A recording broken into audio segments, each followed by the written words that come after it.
Right, here we go.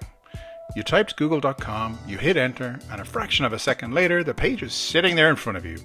Feels instant. It's magic. It feels like nothing's happened. Here's the thing though.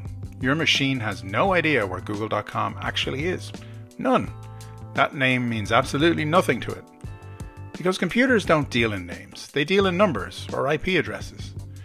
Names are a convenience we bolted on for humans because nobody's memorizing 142.250.187.206. So something, somewhere, has to translate the name you typed into your browser into the number your machine can actually use. That translation job belongs to the Domain Name System, or DNS. Before DNS, we did it a somewhat daft way. One file called host.txt. A single list of every machine on the internet and its address. Now, the internet was a lot smaller back then. So in 1983, a fella named Paul Macapetris designed something better, written up in RFC 1034 and 1035, a phone book for the internet if you will, except not just one book, millions of them, split up, nobody holding the whole thing. Right, let's actually follow your google.com request and watch this whole circus. Step 1. Your own machine checks if it already knows. A little local cache, maybe a host file. Most of the time, for a new name, it doesn't. So it hands the job off to someone whose entire purpose is doing this legwork. The recursive resolver. Usually it's your ISP or an address you've picked yourself, like 8.8.8.8 or 1.1.1.1, that sort of thing. And here's the deal you've just made. You've told the resolver, I don't care how you do it, don't come back until you've got me an answer. That's the recursive part. It does all the running around. First thing the resolver does, same as you, is checks its own cache. It's answered 1 million requests already today. If google.com is in there and still fresh, you get your answer instantly, and we're done. But where's the fun in that? Still fresh matters, and we'll come back to it. But let's assume it's got nothing. Cold cache. Now the real journey starts, and it starts at the very top of the tree. The top is the root. There are 13 root server addresses, labeled A through M, and their numbers are baked right into the resolver. It always knows where to find these. The resolver asks the root server, where's google.com? And the root gives a beautifully unhelpful answer. It says, no idea where Google is, pal. But that's a .com, so go and ask the .com lot. Here's where they are. That's called a referral. The root doesn't do the work for you, it just points. The whole system runs on being pointed one step further down the road. Quick aside, because it's a good one. Why only 13 roots? Is it superstition? It's an old limit. The early spec capped the UDP reply at 512 bytes, and the list of all the roots had to fit inside that. 13 was the most you could cram in. And don't let 13 fool you. Behind those 13 addresses sit thousands of actual machines scattered around the planet, answering to the same address.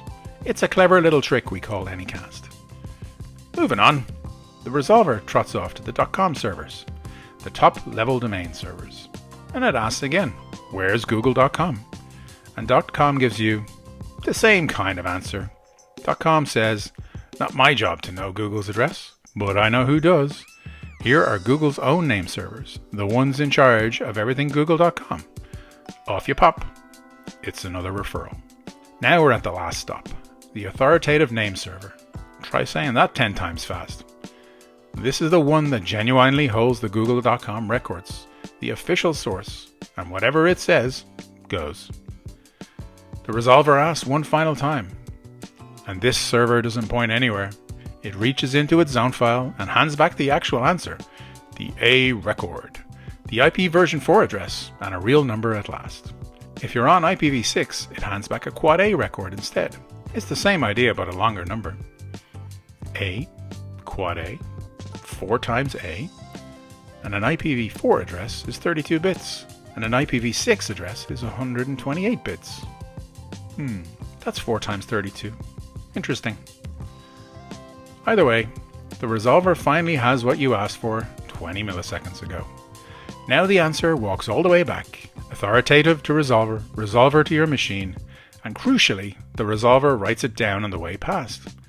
That's the cache filling up, so the next person who wants google.com through that resolver skips the whole trip. It's instant.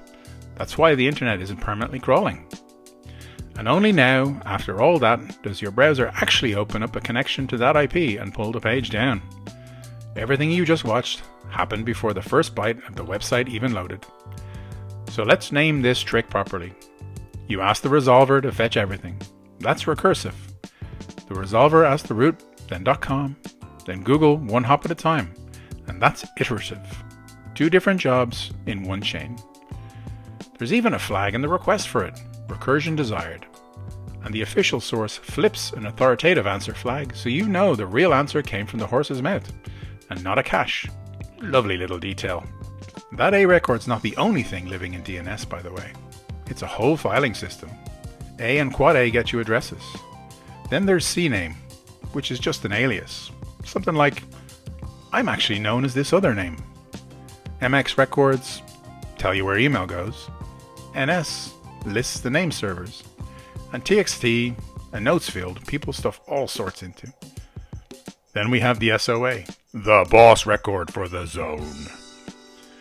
Now, that freshness thing I promised we'd get back to. Every record carries a TTL, or a time to live. It's a timer, and essentially says something like, trust this for 1 hour, then check again. That's why when you change a DNS record, it doesn't update everywhere instantly. The old answer still sitting in caches around the world until their timer runs out. It's not broken, it's just the TTL. It requires patience. Even your mistakes get cached. Mistype a domain, get a doesn't exist answer, and the resolver remembers that too for a bit. Negative caching. So it doesn't go on the whole journey just to tell you nope twice. Almost all of this, by the way, is happening over UDP port 53. Fast, there's no handshake, it's pretty fire and forget. If an answer's too big for UDP, it falls back to TCP, and there's an extension called eDNS that stretches those old size limits. One modern wrinkle worth knowing. Classic DNS is sent in the clear, so anyone on the path can read what you're looking up, sniff your packets, suss you out. So now we've got DNS over TLS and DNS over HTTPS, which wrap it in encryption for a little bit more privacy. Here's a fun one that breaks people's brains. Type google.com in Dublin and in Sydney at the very same moment, and you get back 2 completely different addresses. Same name, different answer. That's deliberate. Big sites don't live on one machine. That would be a single point of failure. We copy records onto servers all over the planets. So DNS doesn't just translate the name, it hands you the nearest copy. The authoritative server takes a rough look at where you're asking from and points you at the server closest to you. Less distance typically means faster page. The internet quietly doing geography behind your back. And if that nearest server falls over, DNS just stops handing out its address and sends everyone to the next nearest one. The thing breaks and you never even notice. That's the whole game. Failure nobody sees and quality engineering. Now, remember all that trust? You ask, someone answers and you believe them. There's an obvious security hole there. What if someone slips you a fake answer and points google.com at their server instead of the real one? That attack is real and it's called cache poisoning. So we bolted a fix onto DNS. It's called DNSSEC. The genuine record gets cryptographically signed like a wax seal on a letter. Your resolver checks the seal. If the signature adds up, the answer is the real thing. If it doesn't, it gets binned. There shall be no forging the post. One last thing, and every sysadmin watching just felt a small chill.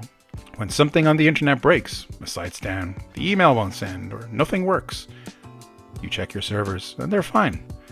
You check the network, and it's fine, because it's never the network, let's be honest. You check your own code, fine. And then every single time, you check the one thing you swore blind it wasn't. It's DNS, because it's always DNS. Don't forget, it's never the network. The whole internet hangs off this quiet little phone book, and when the phone book's wrong, everything downstream is wrong too, even though every other part is working perfectly, which is exactly why it's one of the first things you should check, but somehow never is. And that, all of it, happened in the time it took the page to flicker onto your screen. The asking, the pointing, the referrals, the caching, every single click, billions of times a second all over the planet. The most important system you've genuinely never thought about, doing its job quietly, so you never have to. That's DNS. Right, that's me. If that scratched an itch, there's more where it came from. Like and subscribe. Or don't subscribe. I'm not your man. Mind yourselves.